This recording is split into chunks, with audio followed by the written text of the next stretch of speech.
And especially with all the rumors that we had been hearing about Mike Vrabel, who just got fired from the Titans. Do you think that the Patriots waited until the Titans fired Mike Vrabel so they couldn't, attempt to trade him or, do something like that? Because it feels like the Titans were almost playing chicken here. Because I feel like the Patriots might want Mike Vrabel, and the Titans were probably waiting to say, okay, well, there needs to be, a head coaching vacancy. There needs to be a head coaching vacancy. Let's see if the Patriots do it. And the Patriots like, no, we're going to wait. We're going to wait. We're going to wait. Oh, you fired Mike Vrabel? Weird. We're going to fire Bill Belichick. Guess you can't trade him.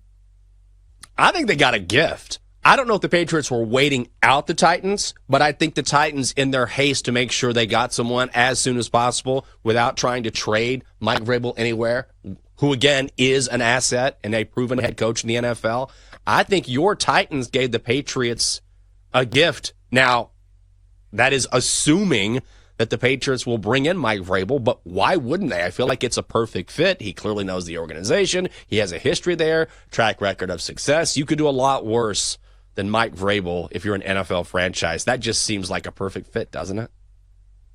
Let's look at the other side for just a second, because if you're Mike Vrabel and you look at the current state of the Patriots, I'm not sure if it's a super attractive job. Like, what do the Patriots have going for them? I will say, from the top down, the organization seems very strong. But didn't they just get mad at Bill Belichick for having too much of a say in some of these player personnel decisions? And that was the whole problem for Mike Vrabel in Tennessee. So I feel like he'll probably want to go somewhere where he has some kind of say. Maybe he does more in New England, and maybe they'll say that to try to get him there. But, the Patriots don't have a lot of talent right now. I will say they have a lot of cap space left for next season. I think they have the third most cap space of any team in the NFL going into next season. But is there any reason why Mike Vrabel would not want to go to the Patriots? I don't think so. Also, I do want to clarify this because I think it's important. Bill Belichick has 333 career wins. Don Shula has 347. So he's 14 away. You can get that in a couple of seasons, just maybe, if you go to the right organization. That's possible. It's right there for the taking. As for the Patriots, I think that's one of those things where you have to look at the talent on hand, right? And you have to have some sort of commitment from the top. Now, the Patriots are a well-run organization, so I would imagine, if we're projecting here or predicting what may happen, I would imagine Mike Vrabel would take a look at the roster and say, okay, what is the talent that I have on hand? Not a lot. A lot of that is on Bill Belichick. But also, what sort of commitment is he willing to get from Robert Kraft to build the team in his image? And if he gets a 5-year deal to do that, then sure, why not? So we'll see what happens at Alabama. And I'm wondering how it affects the recruiting. Because when you have such a face that is the head of your program and he retires, do you think they're losing recruits because of this? Well, they certainly will. Last night they had Ryan Williams, who is an absolute burner of a 5-star player. Arguably, definitely by all accounts, a top 5 high school receiving recruit in the country. And immediately he decommitted, and now he's going to look at Texas A&M. I know Texas really wants him. They wanted him before. He committed to the Tide. So you're going to see now, I believe there is a 30-day window, a portal that will open whenever a coach walks away. That's one of the newer rules. You have a right as a college football athlete to look around because the guy that recruited you is no longer there. So that's why Alabama, if you're a Bama fan, you would hope there is a plan in place to make sure that you have a seamless as possible transition to make sure you keep those recruits in place. Otherwise, they're going to look around and other coaches from other schools will try and poach that roster. And why not? Arguably the best roster in the country is certainly top 5. It's wild to me how I think a few years ago, the man that looked to be in line for the job was Dabo Swinney. And last night, students at Alabama were chanting, anyone but Dabo. So I didn't know that people hated him so much at Alabama, but clearly they don't like him enough to do a chant there.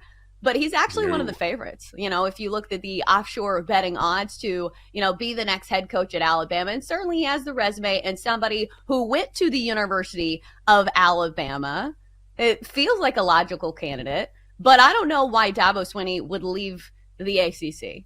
It feels like a much, I'm not going to say easier job because no job's easy in college football these days. But still, do you really want to go to the gauntlet of the SEC? I feel like it is a good job at Alabama, but it's not going to be an easy one. I don't think Dabo would leave because Alabama won't take him. Honestly, Dabo has not adjusted to the current landscape of college football. He doesn't believe in the portal. He hates NIL unless it's the name, image, and likeness of Jesus. That meme has gone around for a long time. So, honestly, I think Dabo would have to adjust on the fly. The people at Alabama know what it takes. They understand what it takes to win in today's college football landscape. Dabo has refused thus far to adjust. Are you taking the points here?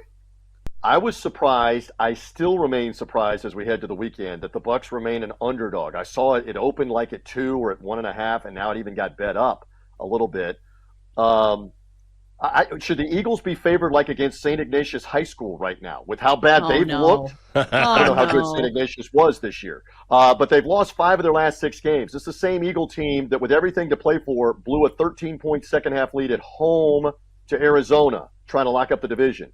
That looked awful in the first half with all their starters in the game against the Giants last week before they finally realized it's over. We're going to be on the road playing Tampa Bay in the playoffs. Why are they favored? I guess you want, and you guys talk about this all the time, you want some wagering on this game because if you installed the Buccaneers at like a 2-point or a 3-point favorite, you're probably not getting a lot of interest in wagering on this game. Go figure the odds makers. But that surprises me that Philadelphia not only opened as a favorite but remains as a favorite, and I think that'll be some motivation for the Bucs here, especially at home for this Monday Night Wildcard game. TJ, who is a team besides your Bucs who you think might surprise us just a little bit in the playoffs? Not necessarily saying, oh, they're going to make the Super Bowl, but maybe a non-favorite out there who could make a mini running and say, oh, didn't see this coming. L.A. Rams. That team just stands out to me as a dangerous team down the stretch of the season with a Super Bowl winning quarterback, with a Super Bowl winning coach, and they have enough weapons. They don't have the same all-star team the year they won it with Odell Beckham and Von Miller and the others that they had that were involved. Cooper Kupp's been hurt, but don't think for a second they can't go to Detroit, win that game, and screw it up for the Lions and screw up the NFC playoff picture. Let's see. L.A. Rams just comes to mind immediately in the NFC. And in the AFC, out of the teams, I don't like the Dolphins' chances in the freezing cold. And then you've got Pittsburgh playing at Buffalo. Cleveland has been a fascinating story. Maybe the Cleveland Browns sneak a win against Houston, and now they're dangerous in the divisional round. I don't know. But L.A. Rams, I think, would come to the forefront there as to maybe be able to win a game or two and mess it up as a 6th seed.